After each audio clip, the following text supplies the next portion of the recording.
助けてほしいかナナミ。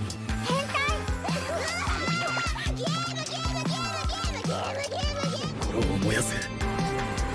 限界を超えろ。 Hello and welcome to More Than Headlines, your weekly anime news podcast powered by Audio Technica, made by Australians for global citizens. I'm your extremely humble host, Brendan White, aka the Salt and Pepper Senpai, and joining me in the live studio, my trusted co-host and rival, the free run to my fern, Mrs. Courtney Smith, or should I say Mrs. Tao or Miss Tao? Miss Tao. How the bloody hell are you? I am so good. Brendan and I are together in the same room for like the first time recording, which is so strange. It is very strange. It's only taken us 43 collective podcasts to get here in the flesh. Yeah. Like, I didn't think I smelt that bad, but like, you know, we're here now with thanks to our friends at Fortress. We have got a lot of exciting things in store between Sakura Society and Fortress. So shout out to the legends both there in Sydney and Melbourne, and hopefully soon to come Brisbane. But yeah, we're here for episode 41, taking a break from TGX. Yeah, so this weekend, the reason we're together is I flew to Melbourne for the Game Expo. It's the second third run of the Game Expo. This is the third iteration, yeah. So this is my first time though, so we thought we want to come, we want to get some content. We've got a bunch of cool and funny anime interviews coming your way, but I've been cosplaying. Brendan's been essentially my photographer and assistant, which has been amazing, but I've had a great time so far. What about you, Brendan? I've had a really good time as well. The energy at TGX has been really fun and really infectious. Like, I think the biggest difference you'll see between that and a PAX is it's very grassrootsy still. Like, it's very up and coming, very indie sort of focus from both not only indie games on the show floor, but just an indie mentality. So it's just fun because there's a lot less stress, a lot lower stakes compared to PAX, which is elbow to elbow, crazy loud shenanigans 24/7, where this is a little bit more of like a little cruisy Sunday, which I'm all about. Yeah, it's been really, really good, but I think my favorite thing that's happened so far this weekend is being able to record live in a studio with you. Yeah, I haven't done a live podcast recording like with someone else in the same room in years. So it's exciting. It's a little nerve-wracking knowing, you know, because this isn't the usual setup too. Like, we're here at Fortress in one of the streamer pods. So all the gear we're using is very alien to both of us. We hopefully have got it set up the right way and we sound and look fantastic. I think certainly Courtney looks fantastic. Sort of fanboying a little bit at the moment. Like, I've got such a big space in my heart for that character already. And the fact that you're embodying her to the T. The only thing you don't have right now is a cigarette, but I think we can't smoke in here, and smokers for jokers. So steer clear of that, but it's going to be a good time. I feel like this is like a close enough vice, right? Yeah, like it's dangerous. Dangerous. Yeah, close enough.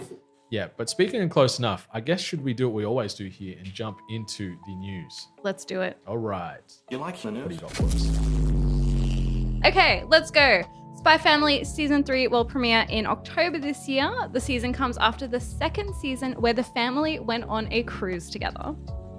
I am so damn excited for more Forger action. I felt Season 2 did start a little uneven in the first half, but it really ramped up and ended with a bang.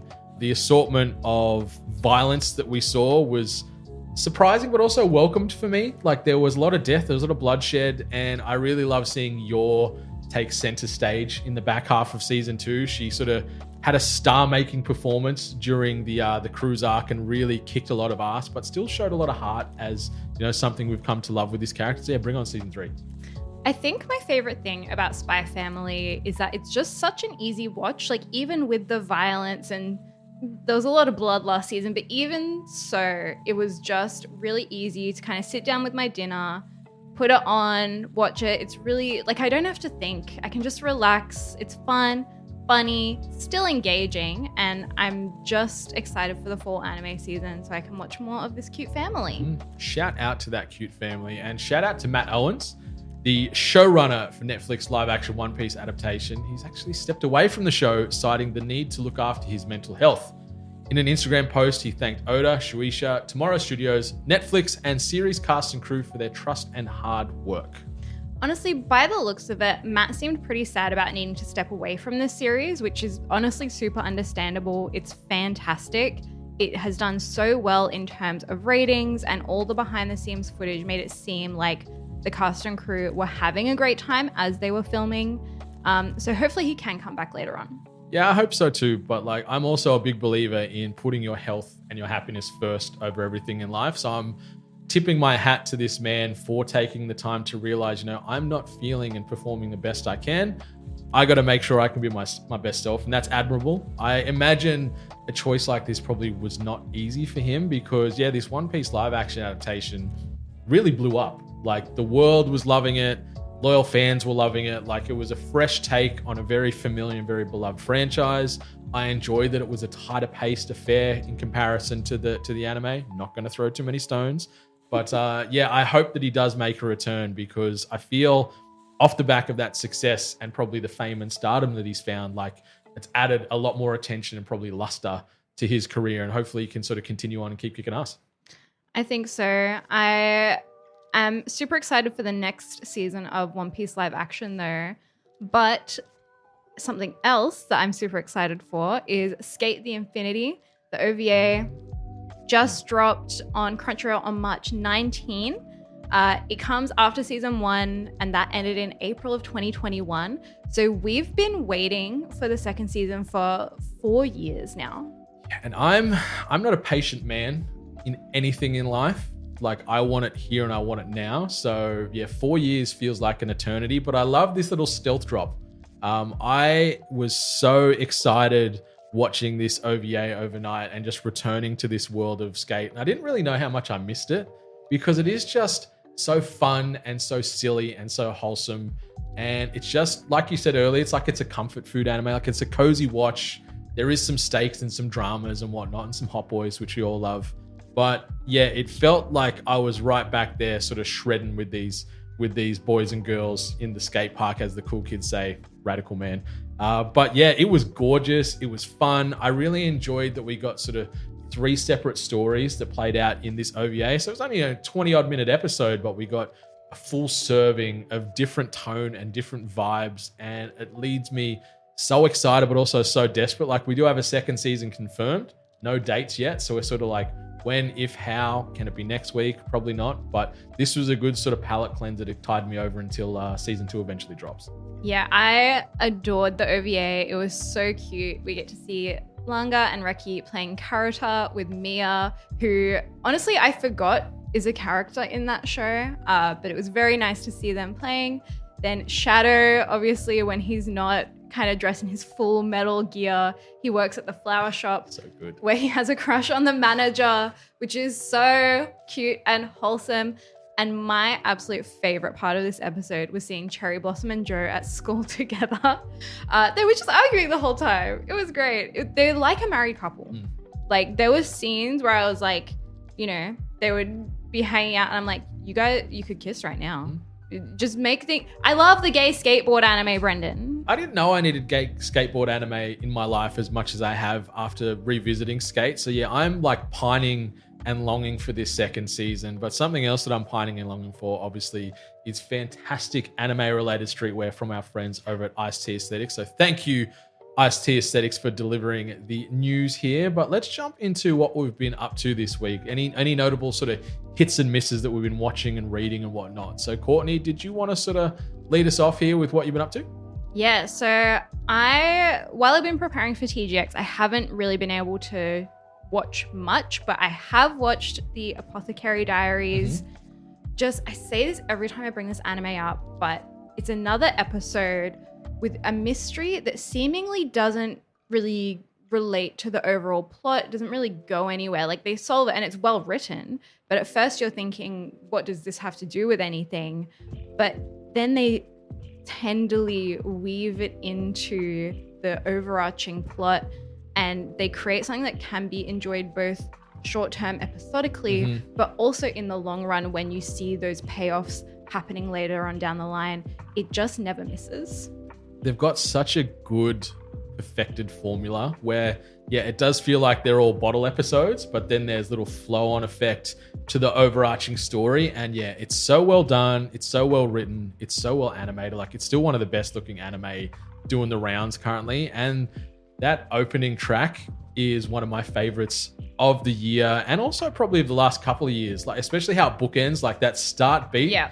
It just gets my toes tapping every time I hear it on my screen. It's so good. I've also been watching Solo Leveling, trying to catch up. I watched episode 9 last night. You got some catching up to do there, girlie. I know. But he did it. Sung Jin-woo, spoilers, woke his mum up, thank God. And I cried. I was trying so hard to not cry because I was about to go to bed, but I couldn't help myself. It was gorgeous.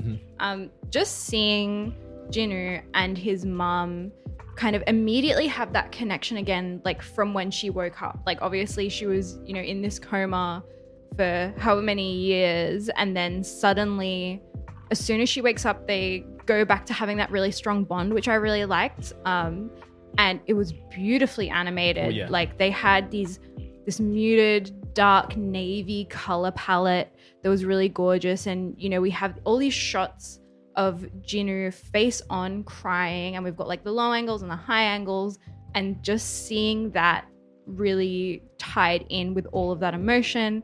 Fantastic. 10 out of 10. Yeah, it's one of the strongest episodes emotionally of, I don't even think, not only like season 2, but collectively in Solo Leveling, what we've seen so far. Like, yeah, it hit me in the feels as well. And like, I love that this is probably the biggest like humanizing moment of Sun Jinwoo's young S-rank hunter career. So it was really nice. I did chuckle a little bit, like that they're like, all right, now we're going back home, and mum's like straight to work, cleaning and cooking. And so I'm like, you've just been in a coma for years. Like, rest up, mum. Like, go easy. But she's like, no, we're cleaning this place. We're putting on a spread.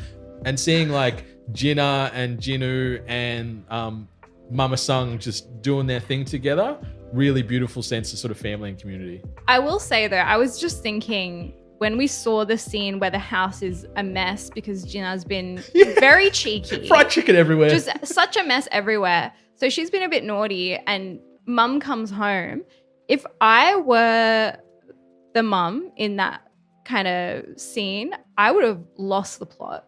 I would have been so angry. I would have been like, no phones, no computers, no one goes outside until this is like spotless. I want it how it was before I went into a coma. She's a very sweet woman. You She can is. see like she's a very kind soul. Obviously, we met the father and the husband of this relationship for a hot minute, who is the polar opposite of that. He is a man beast ready to rip you apart in the blink of an eye. But it's nice to sort of see her as, I guess, that calming, stabilizing presence of this family. But yeah, it's a great episode. The penultimate episode has just aired. I haven't watched it this morning, but I am so excited to see Sun Jinwoo versus the Ant King, because that fight is one of the best of the entire series. So I'm hyped to see that translate to screen, because the Ant King, soon to be Beru, is so heckin' good. I'm very excited to catch up, but what else have you been watching, Brendan? So I have been watching a couple little things I want to cherry pick. I watched the latest episode of Blue Box last night. It's episode 24. Again, we're nearing the tail end of the season and this journey of Taiki and Chi and all the other fantastic characters that we've met along the way. This was a really beautiful and heartfelt episode. We got a lot of focus on the best girl, in my opinion, Hina. So we get a lot more focus on how she's feeling, how she's doing, like minor spoilers. Like, you know, she confessed her love to Taiki several episodes back now, and she's just waiting and also trying to still win over his heart. So we're sort of seeing her deal with this conflict and this pain. But I want to avoid spoilers. But yeah, this episode got me right in the goddamn feels. Like, I'm not going to say what, when, or how, but yeah, it smacked me. Maybe it's because I was also like on the couch cuddling with the boys that were asleep on top of me, and I was just really delicate and like immersed in this moment, but it got me, and I was getting a little teary-eyed. Firmly in the amazed tier. It is one of my favorite franchises, anime, manga, or otherwise, doing the rounds. I just love this world, love these characters, and it's just so perfectly written. Hearing that it's an episode about Hina, I'm instantly really happy, because I really like her. Like, she was my best girl until Ayame kind of came on the scene, but I love Hina and I'm very invested in her story. Yeah. And to sort of, I guess, make you feel good as well, we do get a little bit of Ayame and a little bit of Kyo as well in this episode. But yeah, we're nearing sort of the conclusion of this debut season, but it is so good. It is so special. And the other one I wanted to mention that I've sort of been slinging mud at the last several months, I think, because it took a really swift dip into crappiness. That is Honey Lemon Soda. Am I back on board with Uka and the crew? God, might be.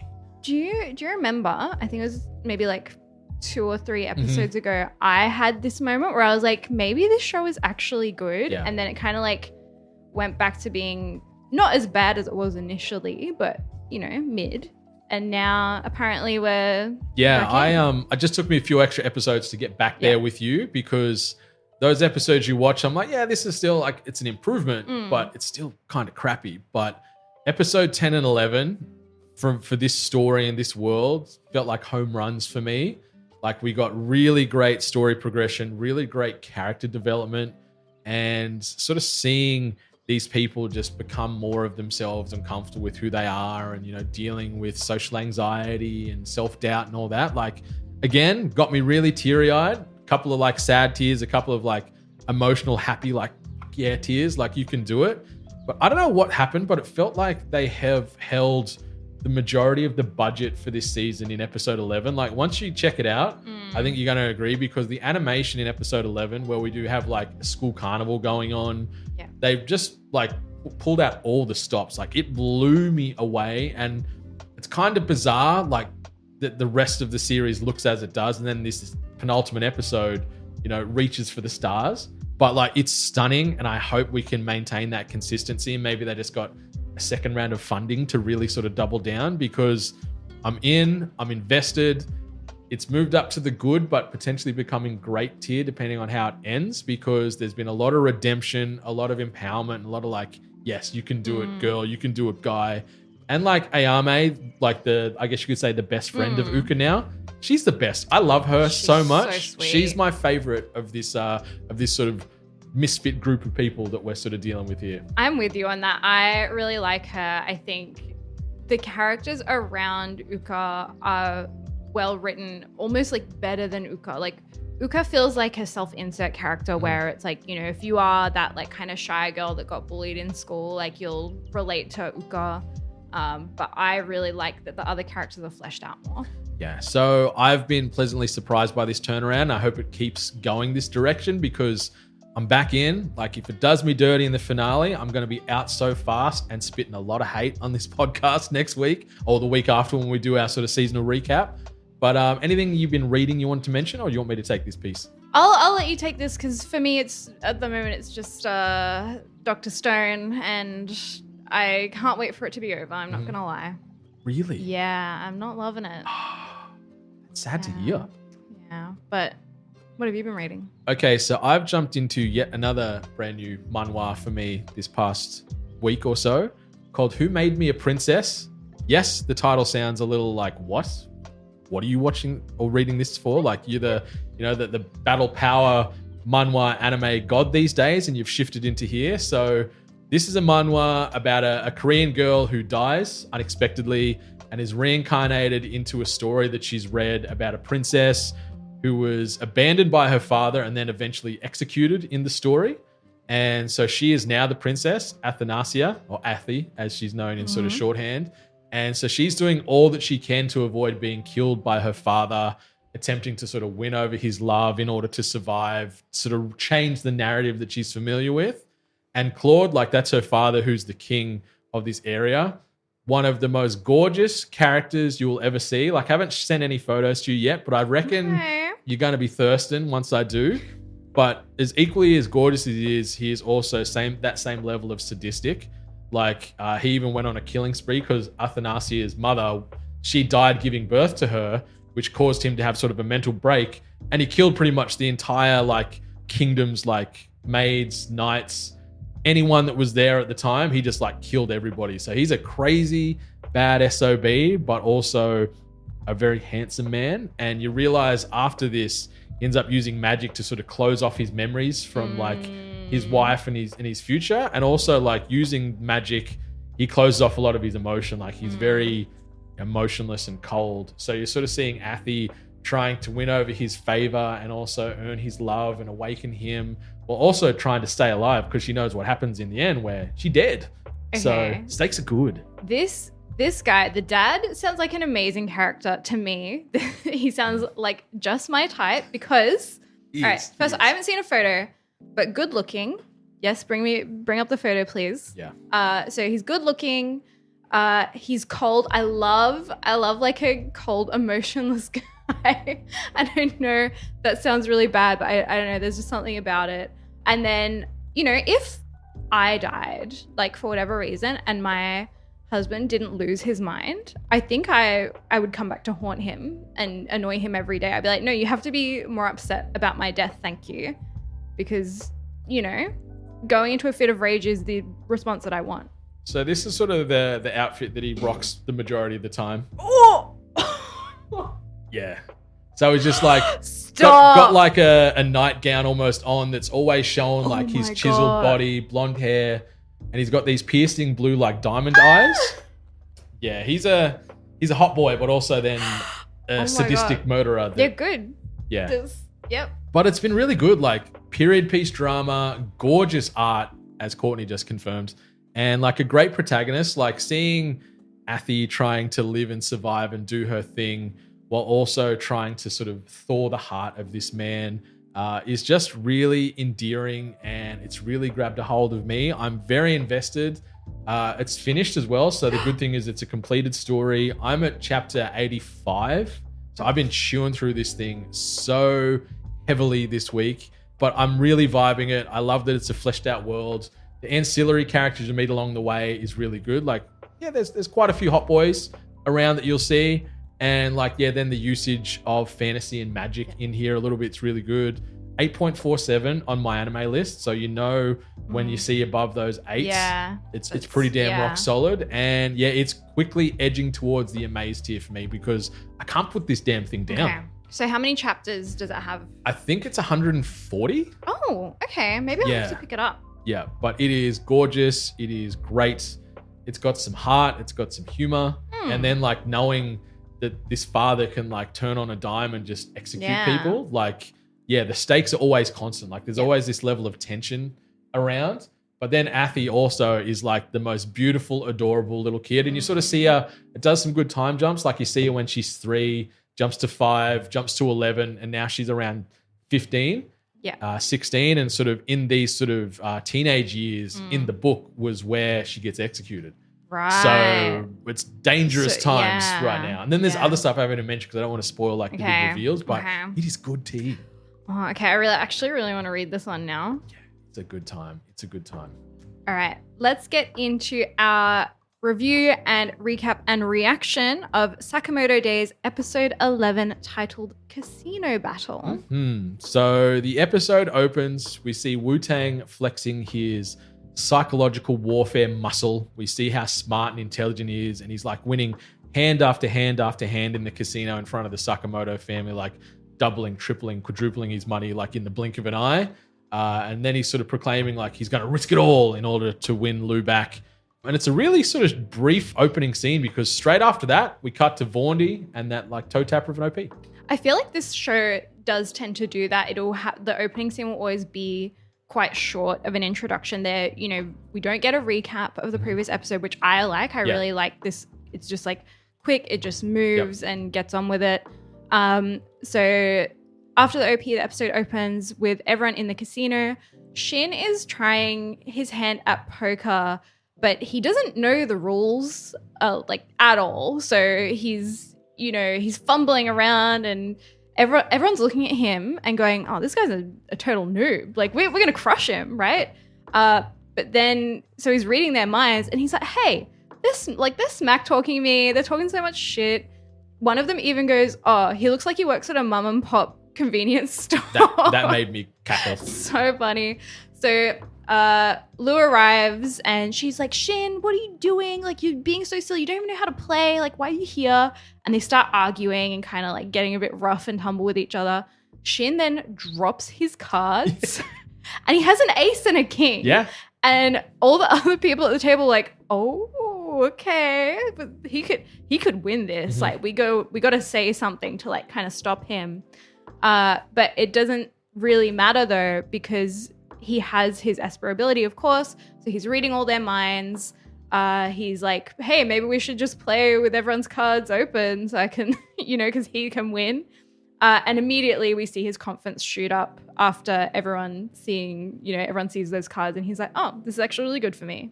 It's such a fun starting point for this whole casino arc, and just watching the clueless Sakamoto crew that aren't gamblers, they don't know any of these games, they don't know how it works, just sort of fumbling and guessing their way to success. Yep. And so after we see, Shin start to sort of dominate the poker table, we jump across to Sakamoto and he tries to take a crack at roulette. I'm such a roulette fan, so the second I saw that, I'm like, let's go. Okay. Like, hell yeah.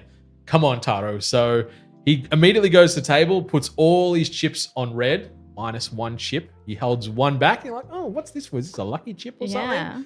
And so all in on red. The croupier, we find out then, like we're hearing his internal monologue, and he's like, haha, you idiot. Like, I've rigged the wheel with magnets. I can control exactly where the ball's going to drop. Suck a dick type of thing. And so we're like, oh no, he's doomed. What's going to happen here? He's going to cash out straight away.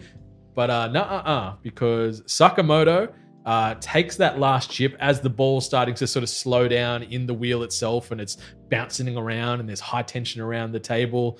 He grabs that chip and just flicks it at the speed of light, hits the roulette wheel, altering the course and the trajectory of the spin, forcing the ball to land on a red number as predicted, which I really, really, really, really enjoyed. And I like with that sort of flick part, we do see sort of some slow-mo vibes. You sort of just see how fast this man is, like the ultimate assassin. We see more of that down the line too with some cards coming up. But the way they sort of slow down these key moments and these key frames throughout the entirety of this season, I think is a really nice touch. I really like it because you don't get it very often in anime, I feel. But then we're back with Wu-Tang. He's at the blackjack table using his famous card counting skills to clean out the table. And if his special skill is counting, I'm like, where did you learn this? Because I'm negative counting skill. Give me some of that, please. So we get a flashback to 11-year-old Wu-Tang getting beaten by some bullies, only to be saved by an 8-year-old Lu, who tells him that everyone has a unique and special ability, and his is his brain, good head, which makes him feel seen for the first time in his entire life. We then find out that he uses that brain to quickly ascend the ranks of the triad and be seen as the brains of the whole organization. And I was watching this scene, I was like, imagine being a mafia apprentice at 11 years old. Like at that age, I was playing with Bratz dolls. Yeah, I was probably eating dirt or something. So like, yeah. On brand. Yeah. But yeah, Wu-Tang here, he is, the head of like an underground criminal organization. You're playing with dolls and I'm eating dirt. So yeah, power to him for sort of setting the path early. We all have different paths in life. Yeah, so back to the casino, and we see like the night of the gambling has sort of approached its crescendo point. We're at the end here. We see somehow that both parties are on equal chips at the end of the night, around 87,630 chips, if I remember right. So we're trying to work out how we're going to settle this. And so Wu-Tang's like, all right, we're going to play another game, but these guys obviously aren't gamblers and they have no idea how to play these games. So they're like, nah, this ain't going to work. So anyway, they decide to settle who was going to be the victor and take home Lu as the ultimate prize here is over a game of Old Maid, which is a card game that most people born from the 20s through to maybe the 90s might know. I don't know if many Old Maid players are sort of doing the rounds these days. Did you ever play Old Maid? I didn't, but I feel like it's really popular in anime. So I feel like anime watchers, even if you haven't played it, you'll know the rules and understand how it works. Yeah, so we get that situation. They start playing the game, and we've got sort of Shin, Sakamoto, and Lu versus Wu-Tang and two nameless mafioso people that are coming in to sort of make it 3v3 in a way. We quickly find out that Lu has like absolutely zero poker face. She's looking at a card and like as they're trying to reach in to grab the card, she's like, ugh! And then they grab that and said, yeah! And like, I thought at first, I'm like, is this just a big ruse and she's actually like a card shark? But no, she's got no tact. We know exactly what's in her hand. and it had me cackling as she was sort of crying as, the old maid card gets sort of removed and rotated around the place. So funny as well because, we see her, the first thing we see of her is her holding her hand just, sobbing. And it's like, Lou, come on, come on. And I'm like, look, while I'm sitting here going, come on, Lou, I'm also like, that's me, 100%. But then, of course, Wu-Tang is looking at her and he's like, oh my God, she's so upset to have the old maid. That's all right. I'll take it from her. Yeah, just white knights the situation, reaches in, grabs the old maid card. And I love when he grabs it because he's like, I'm helping her out. I'm saving her old maid life.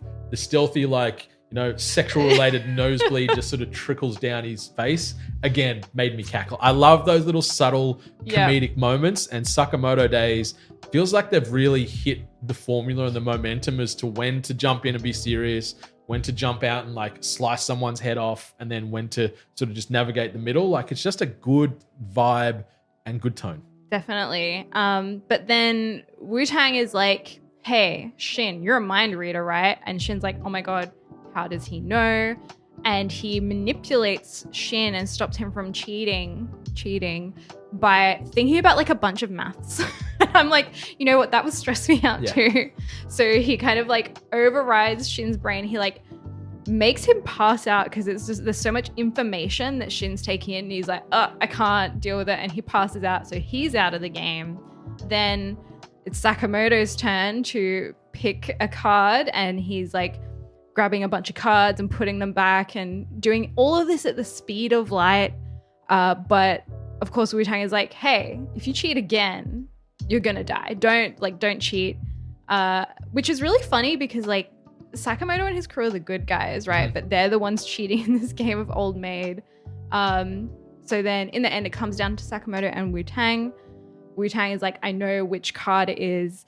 But Sakamoto is just holding on to the ace with with two fingers. The grip of a crocodile, a hippo jaw. So he won't let go of the card, and then suddenly he manages to switch them, so Wu-Tang ends up taking the Joker. It really cracks me up because, Sakamoto's holding them like this, and Wu-Tang's got both his hands on the cards and his feet on the table, pulling back, and he still can't do it. And then, you see again the speed of Sakamoto, where even though he is holding this card, somehow managed, blink of an eye, sleight of hand stuff, gets the Joker there for the old maid. And obviously then that means that Wu-Tang has lost there. We do get sort of some context earlier regarding the Mafia and their trigger happiness, because before they get to this old maid game, one of the Mafia members is like, why don't we just shoot these guys? Yeah. No, screw the game. Let's just shoot these guys and go. And Wu-Tang's like, no, we're doing it the right way. Yeah. But we see again, that all sort of boils over here because after Wu-Tang loses the game of old maid, a couple of these nameless Mafia grunts get sick of the schemes. They turn on Wu-Tang, draw their guns. So this mutiny rises up. Wu-Tang, it's funny because even though he's always the smartest man in the room, sort of seemingly admits defeat straight away. But then Sakamoto, even though he's got the gun to his head, he's just a badass mother. He's like, you know what? Don't give up. Now's your chance to impress the girl. And so Wu-Tang's like, you're right. Let's do this. And so he spins this story haha, Mafia idiots. I foresaw this and I've triggered connected explosives to all of your guns. So if you fire that trigger, your arm's going to blow up. Do you want to run this risk? And so they start going oh, maybe not. And so we see those sort of smarts and that sort of brain ability that, Lou mentioned earlier, and his ascendance to, head of the Mafia's intelligence unit at a young age come to the fore here. And that sort of, I guess, is why they were like, whoa, yeah, he is smart. We can't doubt this guy.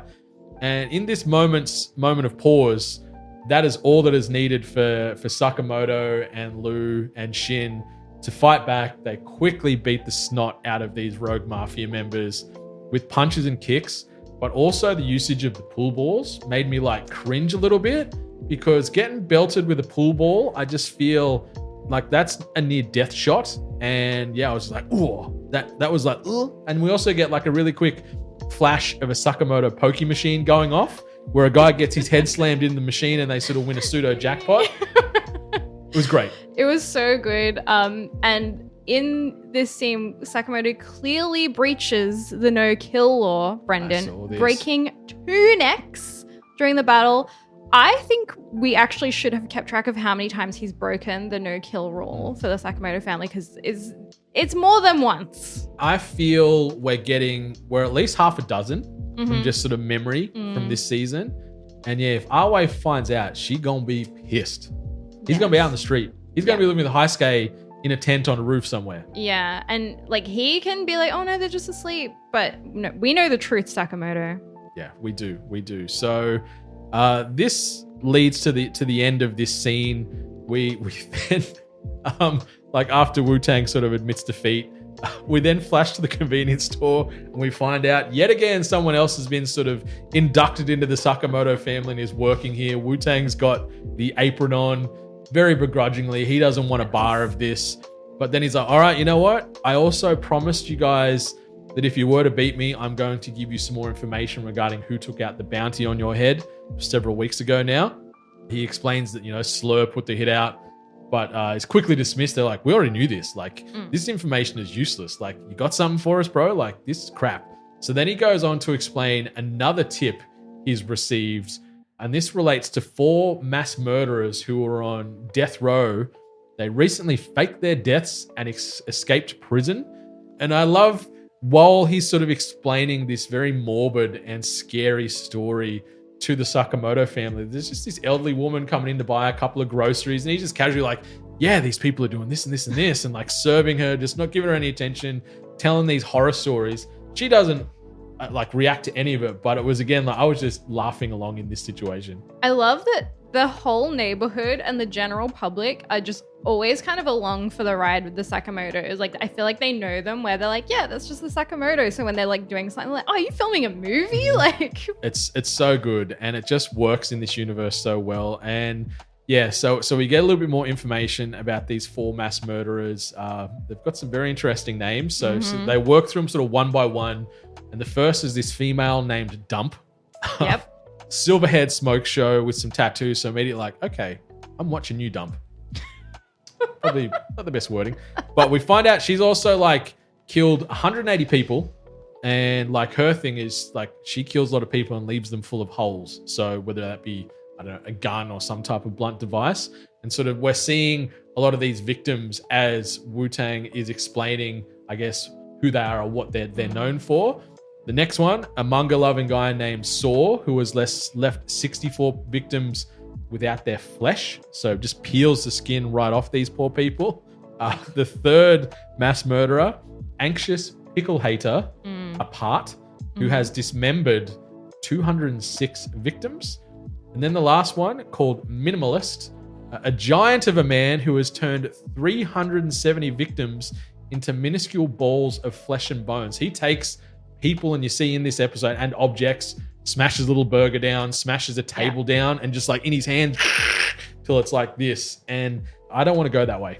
So first of all, I need to go back to Apart, because he's like, oh, I hate pickles. I'm like, grow up. Grow the fuck up. Pickles are great. I can't respect anyone that hates pickles. Brenda, don't tell me. I'd take them off my burger if I can. I can eat them, but I prefer them not. All right. Just like, you're not a child, just eat the damn pickles. Anyway. No. We see Minimalist. Yeah, literally like he's the meatball guy. He's like grabs the burger from Apart and just like in his hand, one-handed. Yeah. And I'm like, imagine if that's like you as a human being. Yeah, that's your head. Just pop, squish, roll. Yeah, but Minimalist takes this burger from Apart and he goes, that was my big whack. I lost it. It was so funny. Yeah, Macca's can't come at these guys for sort of that subtle change. But like circling back, I can eat a pickle on a burger, but I don't want like a whole row of pickle. All right. Like if there's just one, cool, but I don't want every bite to be a pickle bite because it can be just a little too sharp and too sour for my burger taste. I think they don't put enough pickles on. I think they should put more. McDonald's, please put more pickles on my burger. McDonald's, the big whack. But we find out that Kashima is the one that has busted these 4 out of prison. to go after the Sakamotos and the Order, and he's kind of in McDonald's with his deer head. I love that the deer head's bandaged around the snout, even though it's a mask. They've bandaged it, showing that he's been bashed up recently. And so he walks in, and some kid goes, "Mom, look, a deer. Is that a cosplay?" So funny. And how does this thing wrap up? Because we're sort of right at the end here, this episode. Yeah, it went really quick, this episode. It did. So back at the convenience store, Wu-Tang is telling everyone to leave because he knows what's coming. He knows that these 4 serial killers are coming. But the Sakamotos are like, yeah, let's prepare to fight. Let's go get them. They can come and we'll deal with them. So, and Wu-Tang's like, oh my God. I love the contrast between Wu-Tang and the Sakamoto family here, where they're batten down the hatches, get ready for war. We know a little bit about these people already. We know a little bit about Slur. We're ready. Where Wu-Tang's like, his boarding pass was like, get the hell out of town. Let's go.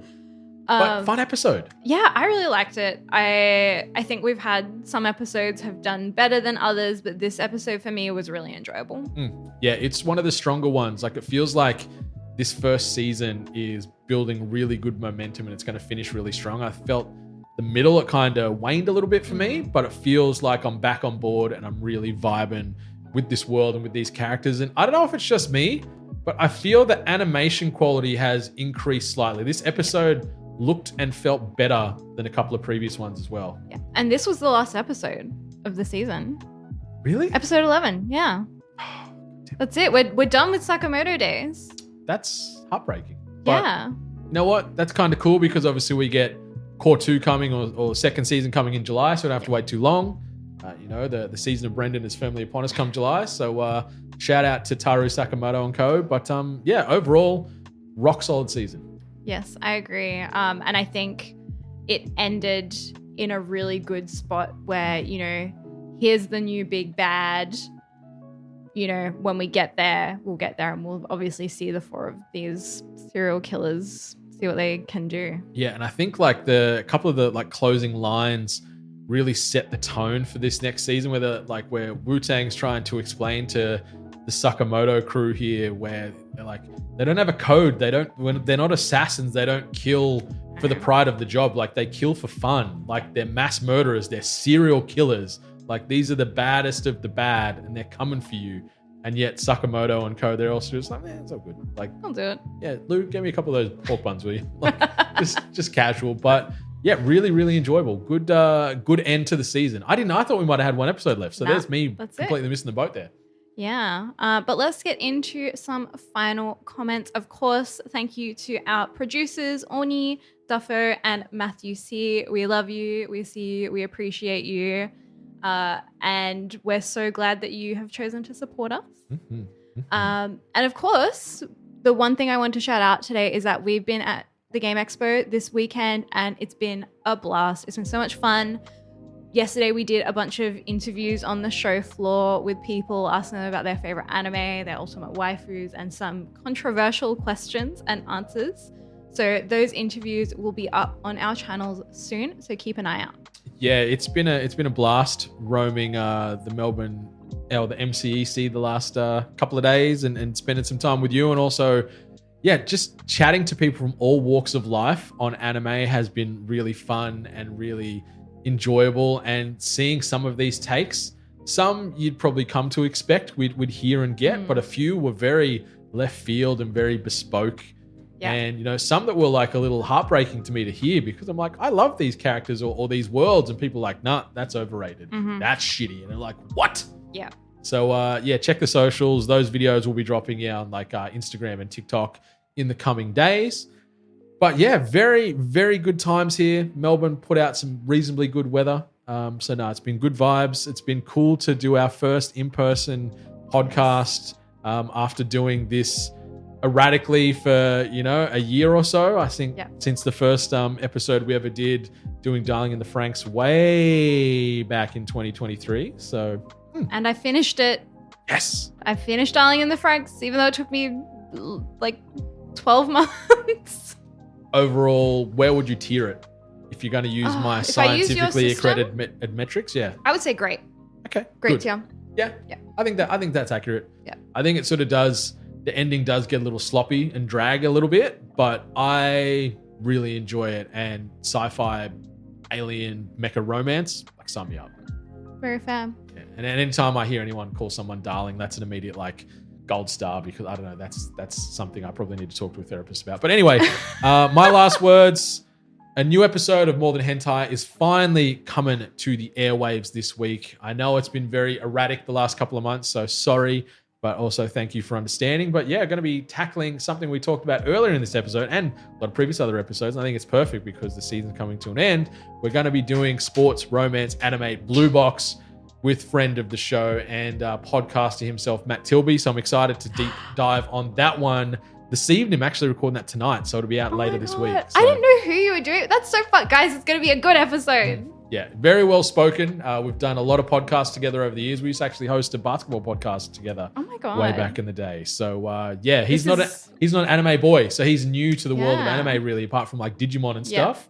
So I'm hoping I put him on the right path. I'm unsure, but I'm using like his love of sport and specifically basketball as the hook. So fingers crossed, I recommended a good one. And if he doesn't like it, fuck him, because it's great. I believe. Yeah, but listeners, viewers, Sugoi Squad, thank you as always for stopping on by. Be sure to follow us on them socials. Be sure to support us on Patreon if you can. Patreon.com/Sakura Society. And hit us up on all the socials at the Sakura SOC. Whether your anime be subbed, dubbed, or still yet to come, enjoy yourself, and much love to all the gorgeous waifus and husbandos out there. Goodbye. Mata ne.